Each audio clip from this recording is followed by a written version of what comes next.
Bottom line, like Kevin Hart said, Jameis needs to stop doing some dumb stuff that's out there. But, you know, and to be fair, he hasn't been in trouble since he made those comments at the student union. So maybe he's gotten his act together. But when did the light come on for you when you went through what you went through back in the day? I think the light came on for me is when I knew that I was on my last limb. You know, as the viewers seen my 30 for 30, yep. You know, going to jail for my second time and knowing that it might not be a third time for me out there in the real world, that I really had to understand where I wanted to be and what did I wanted to do in life. And I think what Jameis has to really understand is all the negative attention that he's received up to this point, you know, knowing he's won the Heisman Trophy.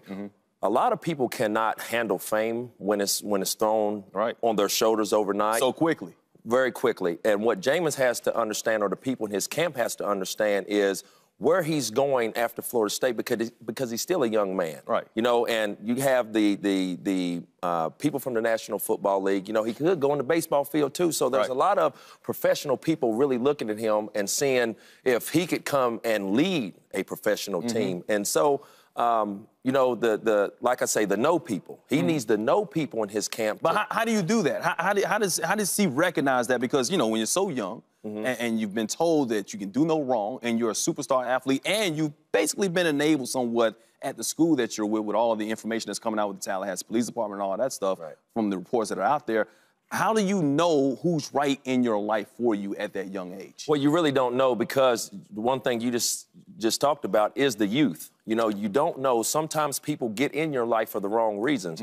You know, one thing that I'll say to Jameis, and hopefully he's watching this, that, you know, if you need somebody, reach out to me. Right, you know, I think camera. that we've both been in a similar situation where we have, you know, the people coming down on us. And one thing, bro, I'm here, Charlotte, North Carolina. Reach out to me. I'm on Twitter with the blue check mark. Feel free to get up with me. And, you know, I like Jameis Winston. I went to Florida State, so I know a lot of the things some of the things that he's going through. It's just as far as the hype and the magnitude of where he's at. And those no people is what I mean, those people to be able to tell him no. For him to be in certain situations like this point shaving, you know, scandal or whatnot, true or false, I'm not here to judge.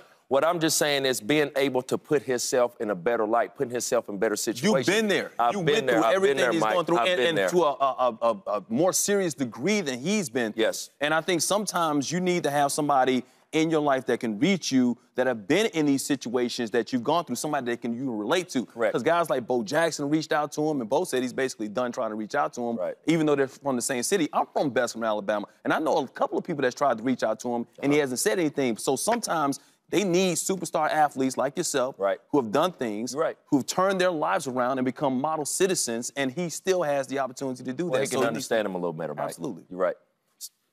My man, reach out to him. You know how to reach out to him. Get up with me, Jameis. I'm here for you, bruh.